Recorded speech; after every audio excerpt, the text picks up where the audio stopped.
Muy buenas tardes. De nuevo con ustedes y en la grata compañía de Fausto Amador Arrieta, un programa más de alto voltaje de los días miércoles en 89.1 Radio, que les recordamos se vuelve a repetir a las 11 de la noche, y también lo pueden seguir en el canal de YouTube. Ponen mi nombre y Costa Rica y sale de inmediato el programa. Nuestro programa de hoy es sobre Argentina. Imposible que no lo fuera, ya que las elecciones han traído muchísimas sorpresas en ese gigante de América del Sur. Pasada la ronda electoral, que se dio con sorpresas, siempre esperables dentro del drama político que vive Argentina.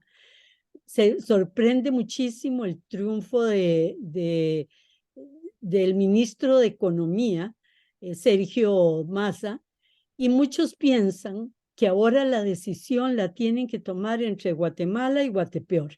O sea que la decisión es muy complicada.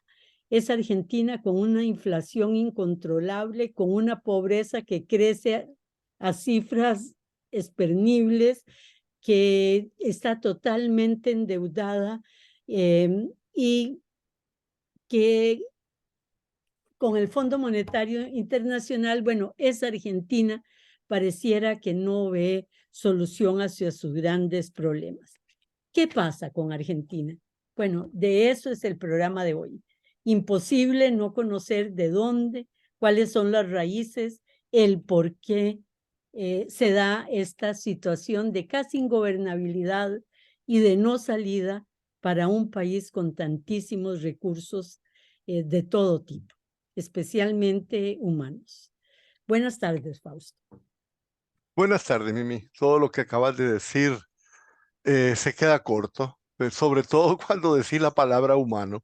Si algo tiene Argentina como recursos, es su gente, su maravillosa gente. Pero bueno, Argentina está en una distopía y su presidencia se encuentra entre dos abismos. Argentina es una realidad muy lejana, pero no solo por su geografía, sino por su historia política, que es tan diferente a la nuestra.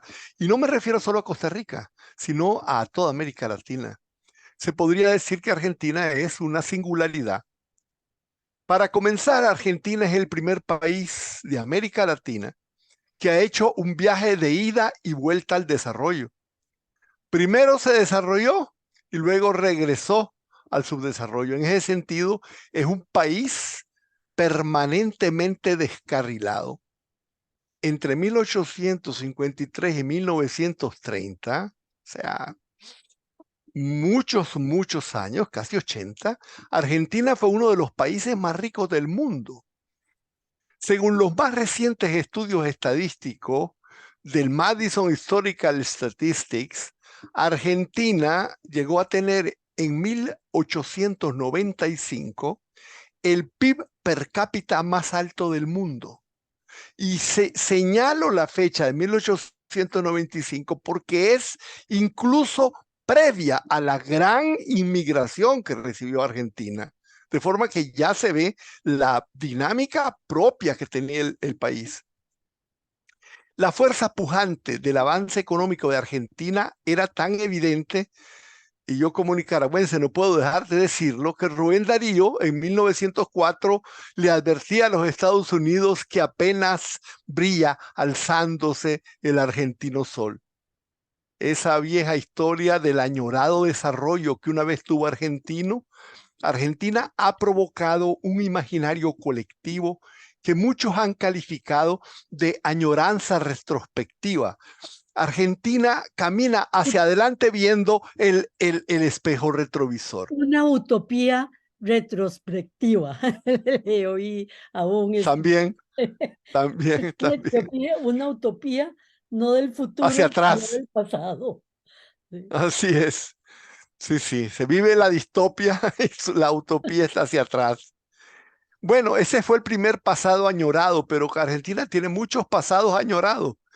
El otro pasado es la añoranza de los primeros años peronistas. Ese peronismo original quedó anclado en el imaginario colectivo argentino. Eva Perón es su figura emblemática, pero hay otro pasado de mí todavía que todo el mundo no se da cuenta que se está viendo.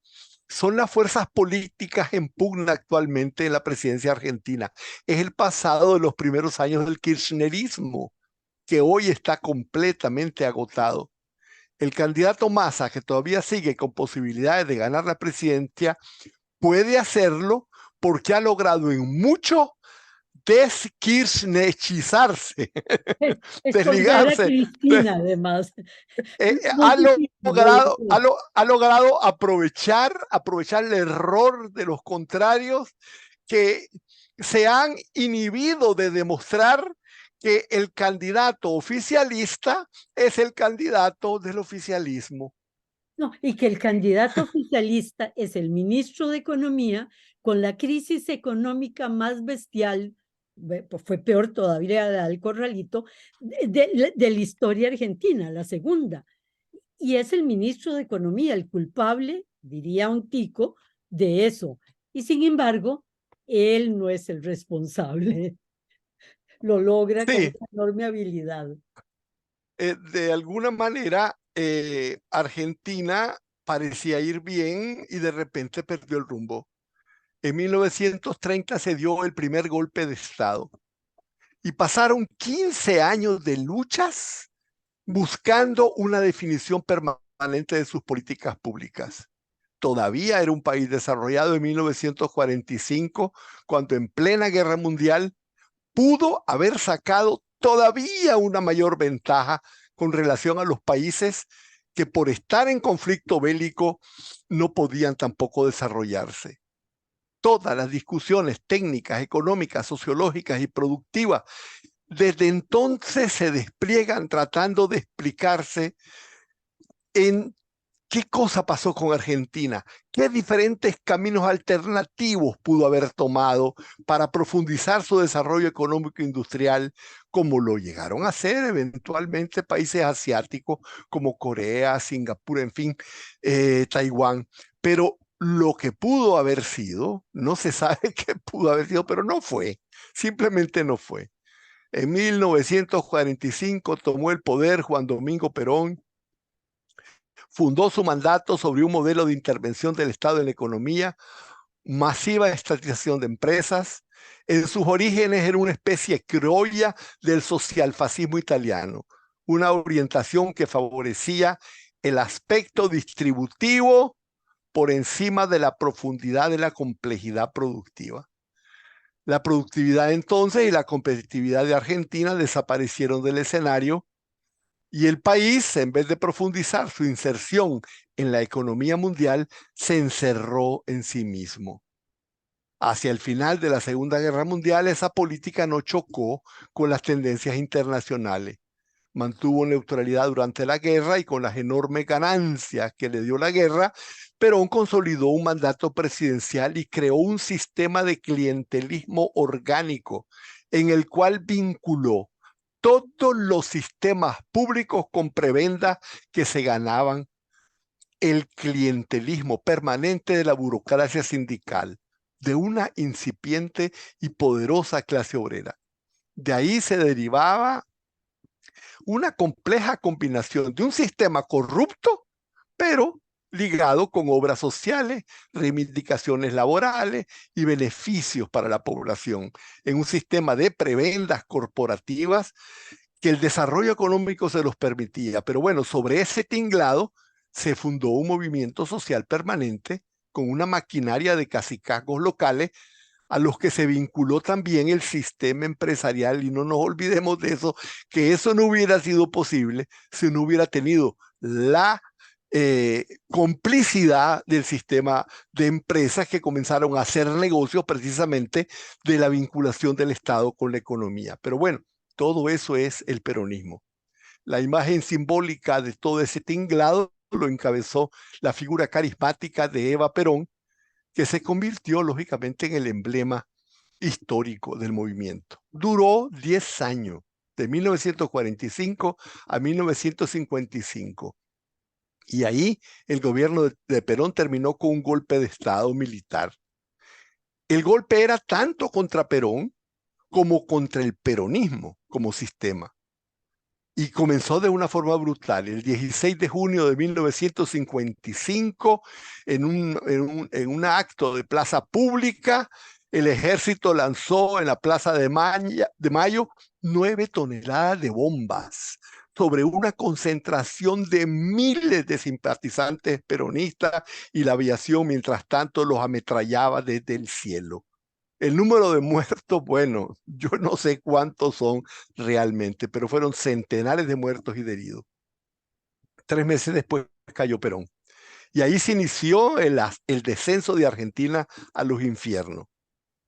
Se puso fuera de la ley al peronismo, se persiguió el sindicalismo, se asesinó dirigentes obreros o barriales, se intentó sepultar al peronismo, a sus canciones, a sus símbolos, se secuestró el cadáver de Evita. Bueno, se hizo todo por convertir al peronismo en un martirologio, y eso lo convirtió en elemento presente en la vida argentina.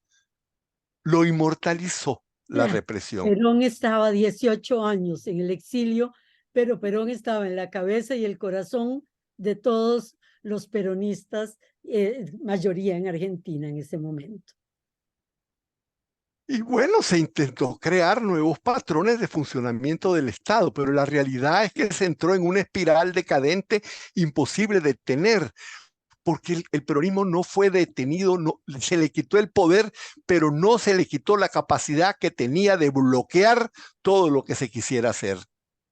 La profunda ilegitimidad de origen de los gobiernos antiperonistas, que nació del espantoso crimen de la Plaza de Mayo, hizo que la represión militar no lograra desarraigar la poderosa inserción orgánica del peronismo en la organización obrera y barrial. Y bueno, esa combinación de represión y resistencia creó lo que Guillermo O'Donnell llamó el juego imposible. La oposición peronista, en la misma clandestinidad, bloqueaba cualquier proyecto de gobierno en el poder. Las huelgas generales se multiplicaban, y entonces se querían detener con más represión, con más asesinatos. Bueno, hubo gobiernos civiles formalmente electos, pero en ausencia de la participación electoral del peronismo, que estaba proscrito, eran ilegítimos. La realidad es que los militares eran la verdadera fuente del poder, y así se llegó hasta 1973, cuando el peronismo recuperó el poder por un breve periodo. Regresó Perón.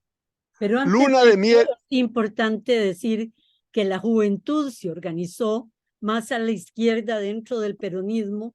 Se crearon los montoneros, o sea que fue una organización guerrillera fuerte e importante, y también los sindicatos se radicalizaron. Ahí regresa Perón. Disculpa, pero es que como regresa otro Perón, hay un choque entre lo que sostenía el peronismo en Argentina y lo que hace Perón al regreso.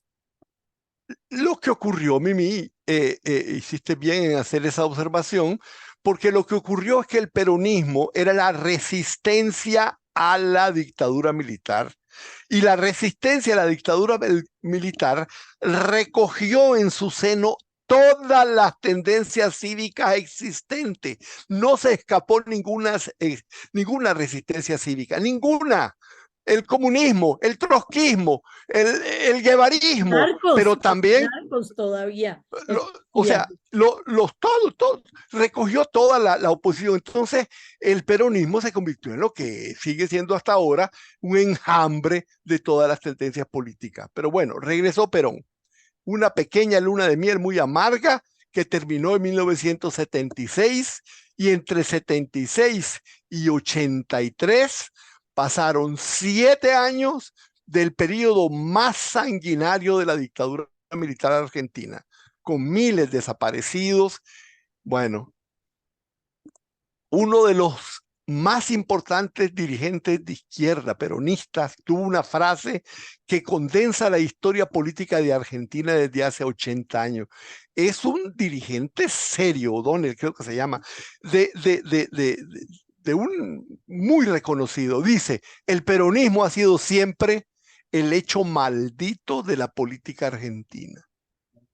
Bueno, no podemos profundizar sobre el peronismo y el antiperonismo porque necesitamos concentrarnos en la situación actual y darnos cierto margen de reflexión sobre las fuerzas en pugna y lo que podemos esperar.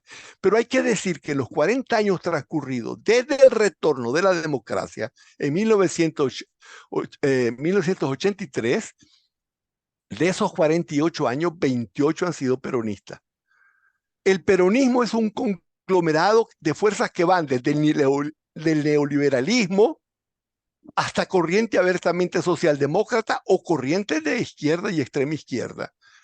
El actual gobernador de Buenos Aires, que acaba de ganar las elecciones, es uno de esos dirigentes de izquierda. ¿Ibas a decir algo, Mimi? La plasticidad del peronismo, o sea, que logra, ¿verdad?, tener en sus filas, en ese movimiento, todas las corrientes políticas ideológicas posibles.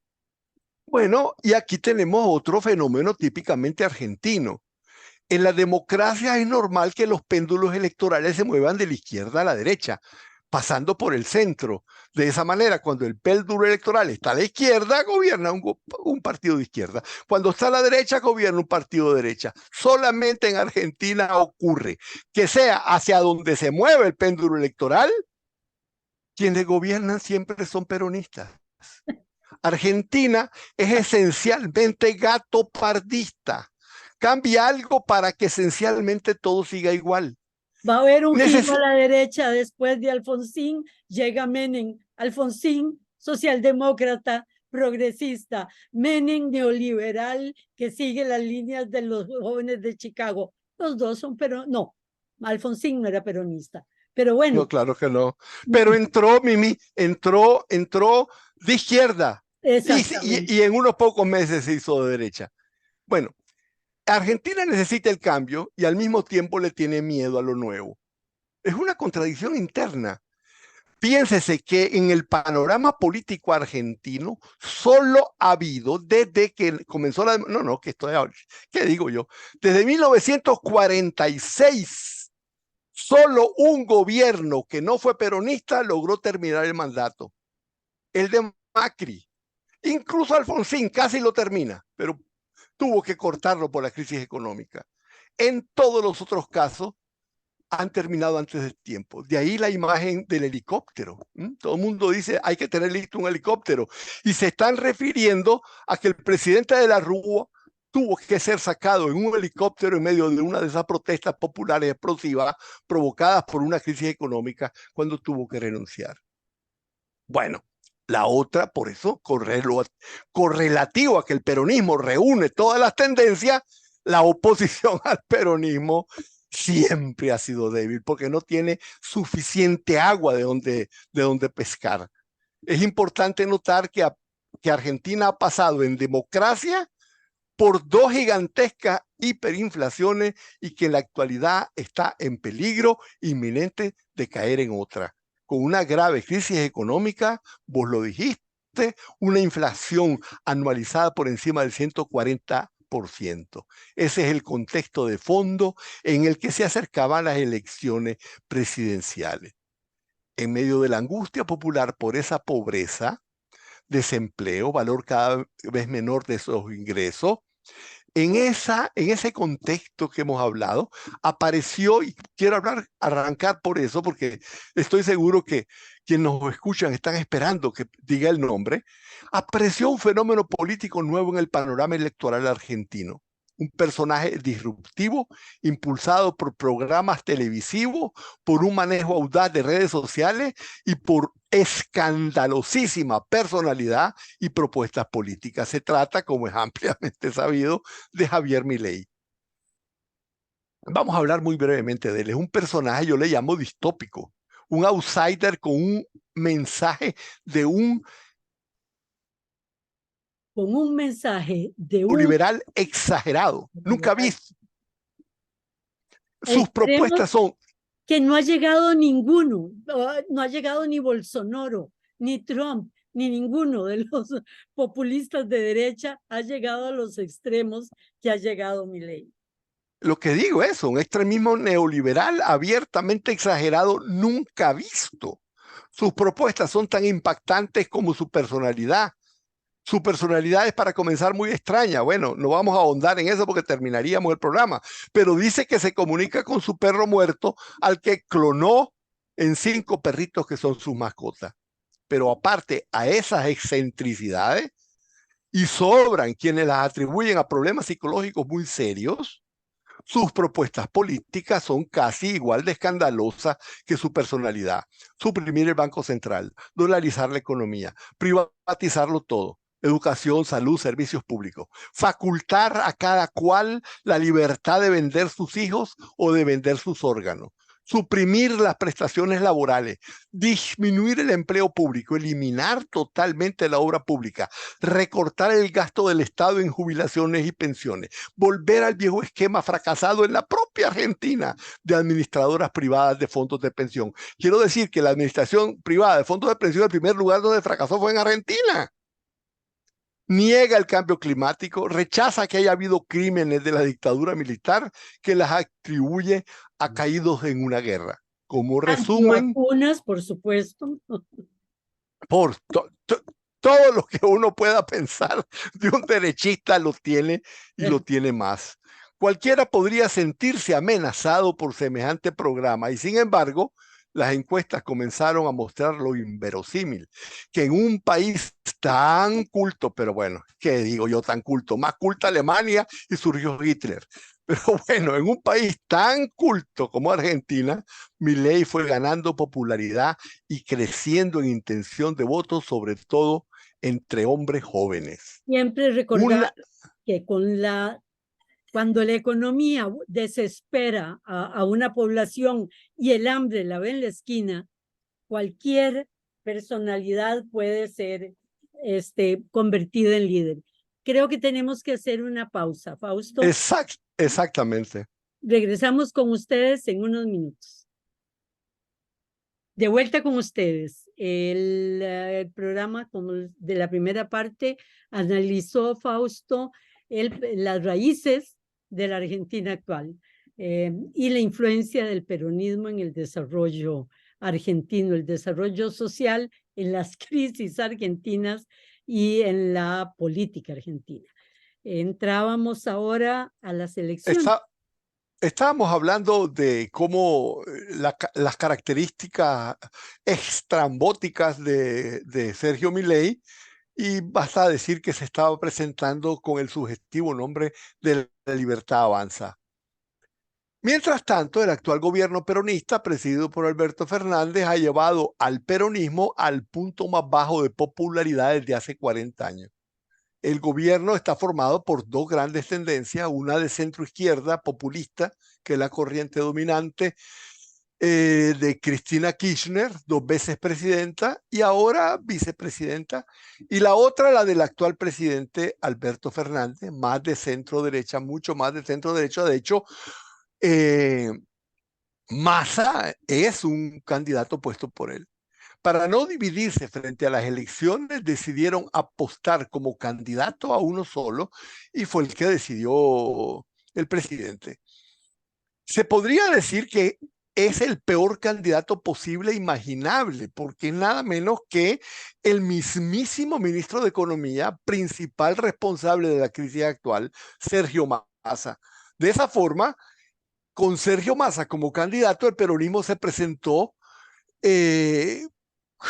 no sé, en todas las encuestas con muy pocas probabilidades de ganar, y el nombre que llevaba a las elecciones era Unión por la Patria. Por el lado de la oposición tradicional al peronismo, una alianza vinculada al expresidente Macri se presentaba con el nombre de Juntos por el Cambio, y presentó a la que había sido su ministra de Seguridad, Patricia Bullrich, muy deslucida política, representante de la derecha, y su programa es un programa menos extremo que el de Milei, pero un programa de un neoliberalismo edulcorado, tal vez un poquito más fácil de digerir. Y Bueno, perdón, y además con una campaña política aburrida, en que lo pero único que habló fue de que iba a hacer ajustes económicos, nada lo que la gente en la calle le interesaba. Sí, pero no he llegado ahí. Así estaban las cosas cuando llegaron las elecciones primarias, que desde 2005 se llaman PASO, que significa primarias abiertas, simultáneas y obligatorias.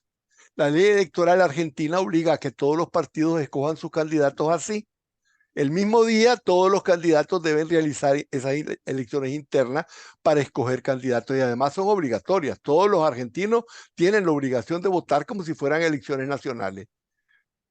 Eso nos permite entender que como toda la población está obligada a escoger candidato ese día y como lo hace simultáneamente en diferentes partidos, los resultados abarcan prácticamente todo el universo de electores y por eso son un espejo muy fiel de las preferencias electorales y de la fuerza de cada candidato. Esto se produce antes de que comience la campaña electoral. Por eso todavía no ha hablado Bullrich, porque todavía no es candidata. Pues bien, el 13 de agosto tuvieron lugar las PASO. En ellas se confirmó lo más temido.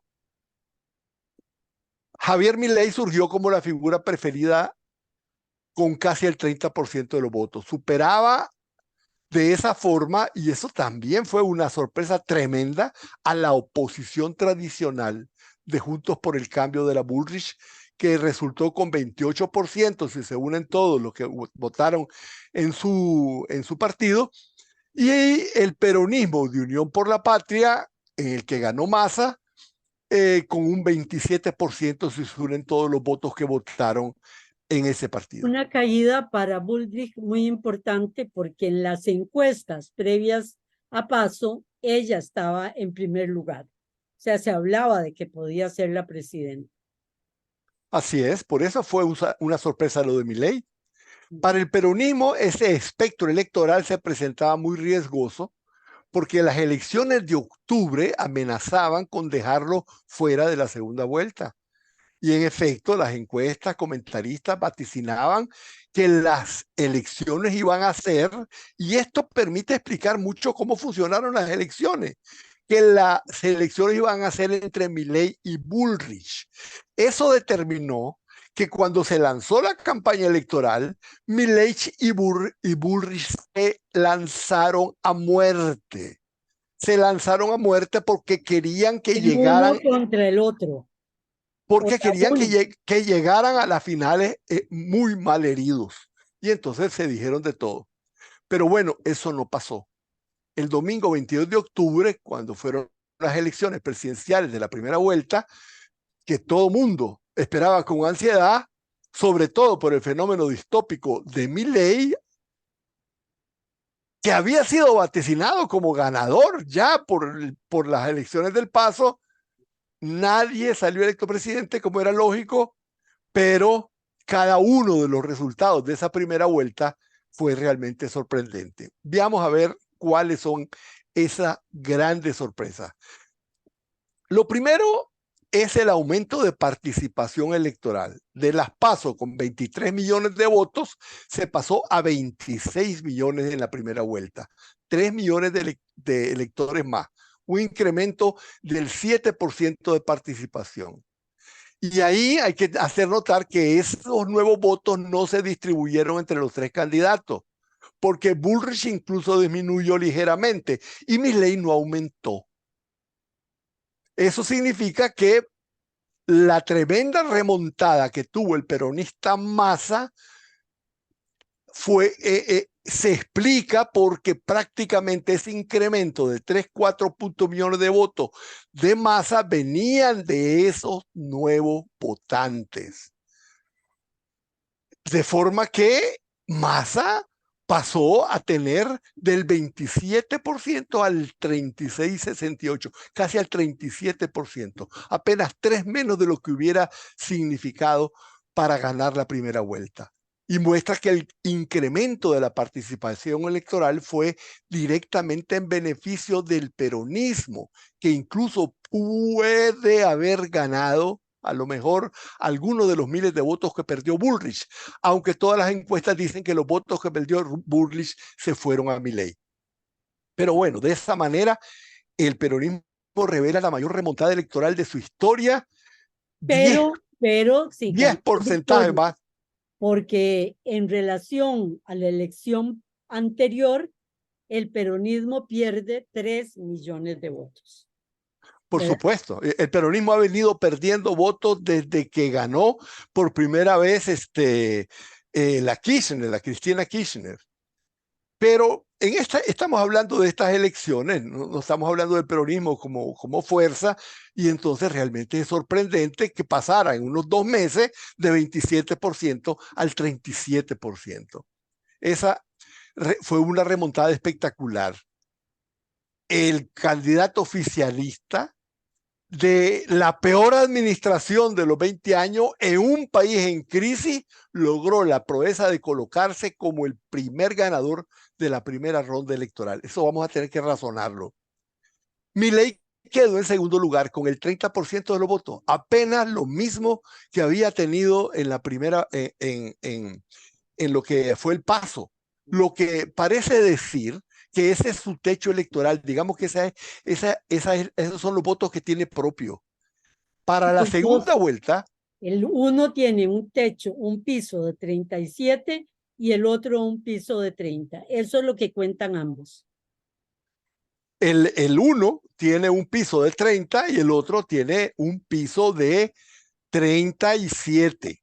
Por eso Eh, es lo que dije. o sea, 3 puntos. Sí, sí, sí, yo lo repito para que Eh, estén presentes los números. Exacto, porque es muy importante que en la segunda vuelta quien elige no son los partidarios de los partidos ganadores, son los que perdieron los que eligen. O sea, los que quedaron fuera de la contienda son los que van a elegir. ¿Verdad? Bueno, Es por eso que hago el señalamiento de los votos peronistas y de estos realidades. Massa necesita 14% más de electores para llegar al 50 y ganar. Milei necesita 20% de electores nuevos. Pero hay un elemento, el antiperonismo, ¿verdad? Que es Patricia y la gente de Unidos por el Cambio y Milei son el 57% de los votantes, ¿verdad? Por eso vamos a tener que razonar cuáles son los razonamientos íntimos que tiene. Que salga como vencedor de la primera ronda el ministro de Economía, vamos a tratar de explicarlo. Porque esa figura es muy importante. El segundo misterio que hay que explicar es la figura de Milei, que siendo tan arriesgado y con un programa tan chocante, vaya también a la segunda ronda y haya eliminado a la oposición tradicional. Es decir, que en un país de población tan históricamente dependiente de subsidios estatales esté disputando la presidencia de la República un liberalismo ultra pinochetiano y un personaje tan distópico, bueno, ese es otro de los misterios sobre los que hay que reflexionar. Digamos que comencemos con Massa. Y aquí yo tomo en cuenta sobre todo la opinión de Sheila Wilker, que es la politóloga argentina, para mí, más creíble, que dirige la empresa encuestadora 3.0, que prácticamente no ha fallado en ninguno de sus pronósticos anteriores. Una de las pocas empresas encuestadoras que advirtió con claridad y casi al punto la sorprendente victoria de Massa. Bueno, vamos a ver. La victoria de Massa está explicada en primer lugar por la estructura orgánica del peronismo como aparato electoral, altamente sofisticado, que se movilizó alineado con disciplina en apoyo a su candidato. Tienen muchos gobernadores, la mayoría de los gobernadores y de los alcaldes. Todos estos se unieron a trabajar voto casa por casa. Claramente. En segundo lugar está el gasto en prebendas de campaña. Se gastó nada menos que el 1.5% del PIB de Argentina en un mes y medio. Se dice que es la campaña más costosa del mundo. Eso es posible porque en Argentina no existe ni el tipo de legislación electoral ni el tipo de prohibiciones que existen en países Perdón, no existe como el Costa Tribunal Rica. Supremo de Elecciones. No tienen Tribunal Supremo de Elecciones. Y entonces ahí todo se vale. Ajá. En las elecciones se puede ser miembro de gobierno y hacer campaña, se pueden tomar decisiones de políticas públicas que beneficien una campaña y no pasa nada.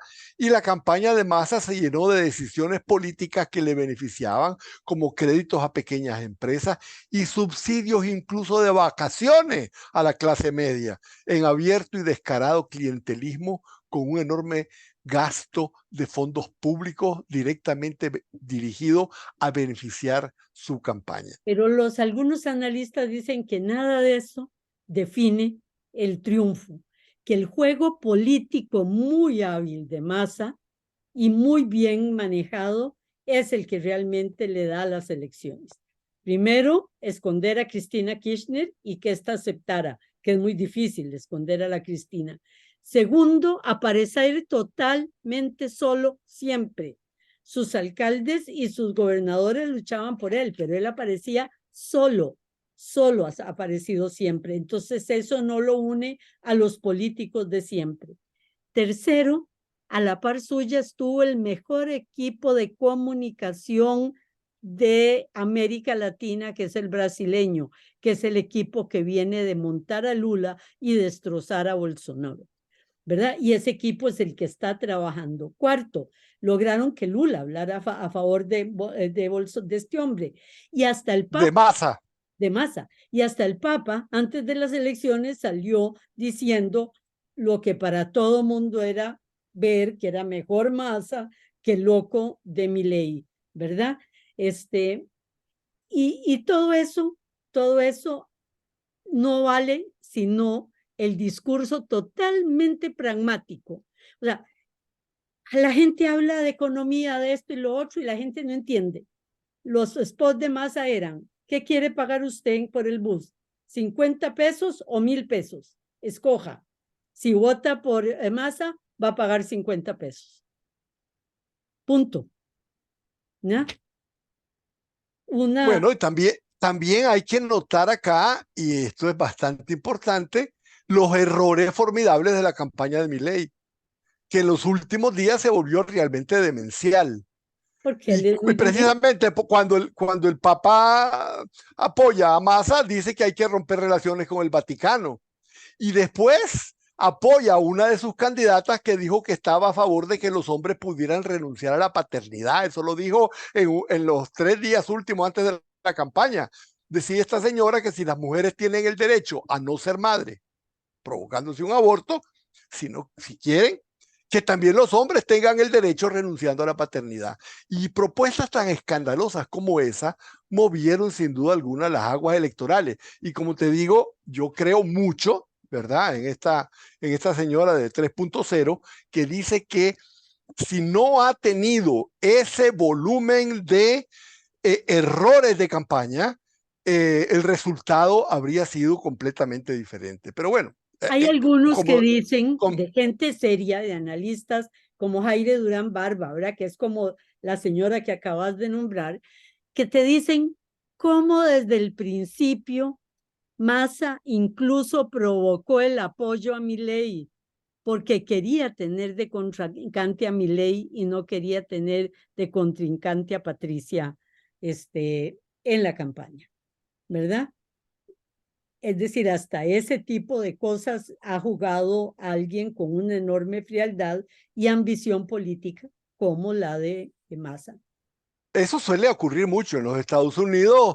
No están queriendo sacar a Biden en el impeachment precisamente porque saben que es el candidato más débil. Exactamente. Pero bueno, hay otro elemento que movió a los electores, es el tema de la factibilidad. La campaña de Massa consiguió instalar en la mente de los electores el aspecto fantasioso de las propuestas de Milei.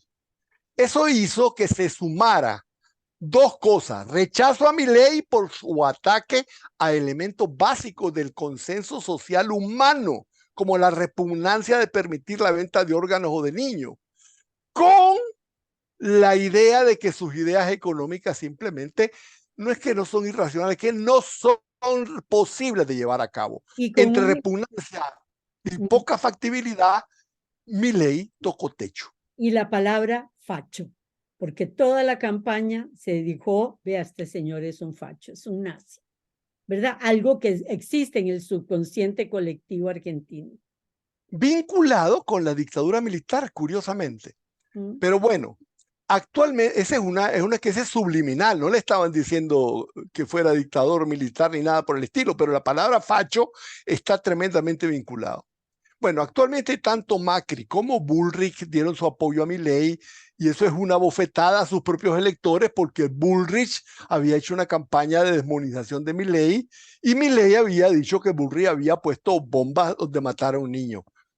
La verdad es que, de acuerdo a esta señora que te digo yo, dice que eso no va a influir en el entorno de apoyo a uno o al otro. Dice que estamos en la disyuntiva de entender, dice, la angustia de los indecisos. Dice, los balotajes son decididos por competencia de negatividades. Es la escogencia del mar menor. Se vota sobre todo en contra, más que a favor. Cada candidato va al balotaje buscando votos que no son suyos.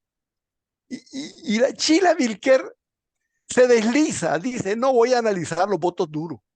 El antikirchnerista y antiperonista va a votar por Milei. El peronista va a votar por Massa. La elección va a depender, dice, de una lucha interior de los que no terminan de decidirse entre la bronca con el gobierno y el miedo que les da Milei. Entre bronca y miedo.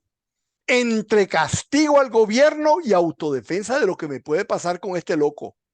Los electores indecisos son al mismo tiempo, y esto es lo maravilloso de este análisis de Sheila, dice que los electores indecisos son al mismo tiempo opositores y también moderados. Dice, son opositores porque si no fueran opositores habrían votado a Massa. Y son moderados porque si no fueran moderados habrían votado por Milei. Entonces son opositores y moderados. Y entonces el debate interno, interior en sus conciencias, está en decidir si son más opositor que moderado o más moderado que opositor, y eso va a terminar de decidir el voto. ¿Cómo Por vamos de ejemplo, tiempo? Fausto, perdón, nos, pero falta, nos faltan 3 minutos, ok. pero bueno, eh, estamos por el cambio, pero hay cambios que asustan más que la realidad que se quiere cambiar. De ahí que las oportunidades electorales de Massa, que se derivan de otro concepto bastante propio de Argentina, yo no quería salir de esto sin decirlo, es el panquequismo, se llama en Argentina. Se le llama así la facilidad con que un político cambia de orientación política. Y esto no se ve en Argentina, a diferencia de cualquier otro país, como un defecto, sino como una virtud. Menem, uno de los políticos argentinos más populares en su momento, entró al gobierno como izquierdista y en pocos meses ya era neoliberal, como habíamos dicho, abrazando el concepto de Washington. ¿Quién va a ganar? La consistencia ideológica no parece ser una virtud en Argentina, pero sí la capacidad probada de liderazgo y de eficiencia.